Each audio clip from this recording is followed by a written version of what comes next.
గారిస్తే మోడీ గారు చంద్రశేఖరరావు గారు 2017లో ఐటీ కారిడార్ను రద్దు చేసి లక్షలాది మంది ఐటీ నిపుణుల యొక్క ఉద్యోగ ఉపాధి అవకాశాలను పోగొట్టింది కేసీఆర్ నరేంద్ర మోడీ గారు కాదా? ఈరోజు ప్రత్యక్షంగా లక్షలాది ఉద్యోగాలు, లక్షలాది కోట్ల రూపాయల ఆదాయం ఈ రాష్ట్రానికి వచ్చింది అని అంటే 2004 నుంచి 2014 వరకు ఆనాటి ప్రభుత్వం తీసుకున్న భవిష్యత్ కార్యాచరణ కాదా?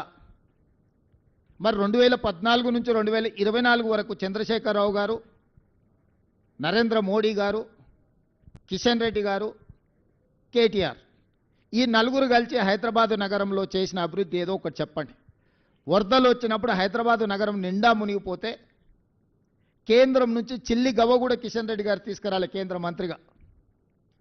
సచివాలయంలో ఉన్న దేవాలయాన్ని కూలగొడితే కూడా, సచివాలయంలో ఉన్న మసీదును కేసీఆర్ కూలగొడితే కూడా, కిషన్ రెడ్డి గారు సొంత నియోజకవర్గంలో ఇంత దుర్మార్గం జరిగితే కూడా ప్రశ్నించలేదు.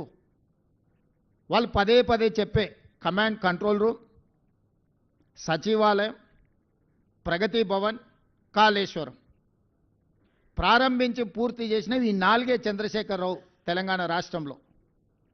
1,50,000 కోట్ల రూపాయల అంచనాలతో మొదలుపెట్టిన కాళేశ్వరం 1,02,000 కోట్ల రూపాయల బిల్లులు చెల్లించిండు కాంట్రాక్టర్లు.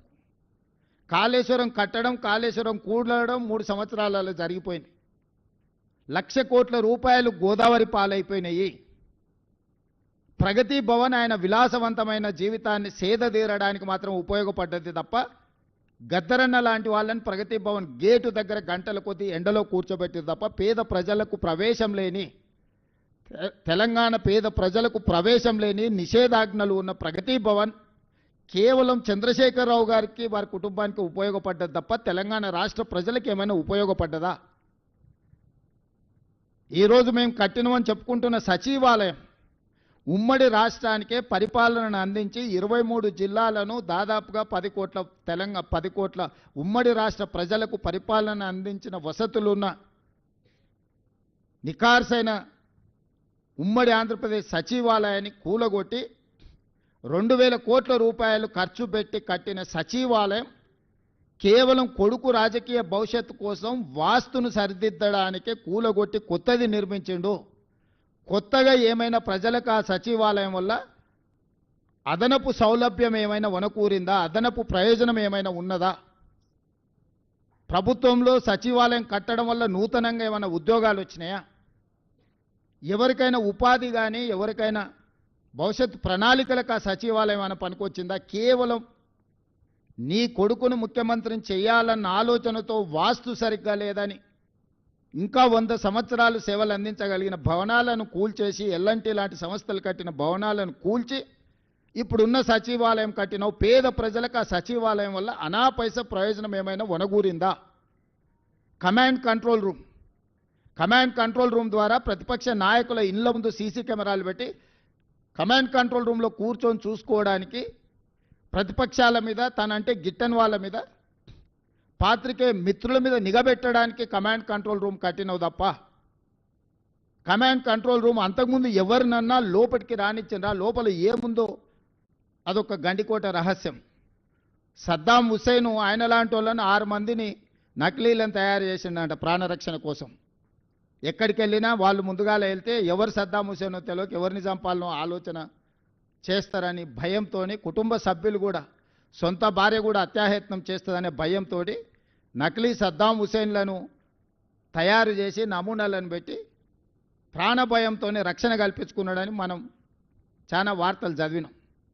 ఇలా చంద్రశేఖరరావు గారు ప్రాణభయంతో తనను కాపాడుకోవడానికి ప్రగతి భవన్లో బుల్లెట్ ప్రూఫ్ అద్దాలు బాత్రూంలో కూడా పెట్టుకునే పరిస్థితి వచ్చింది.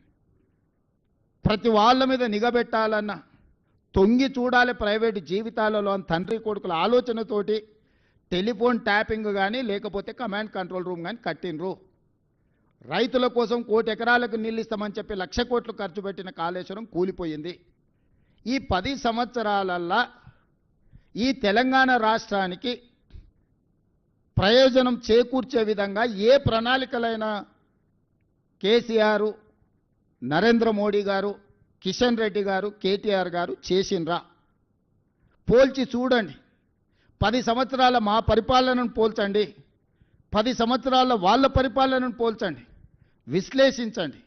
మీడియా మిత్రులు మీరు పూర్తిగా ప్రణాళికబద్ధంగా ఒక్కొక్క డిపార్ట్మెంటుని అగ్రికల్చర్, ఇరిగేషన్, ఎడ్యుకేషన్, మున్సిపల్ ఇట్లా ఏ శాఖకు ఆ శాఖకు విడదీయండి.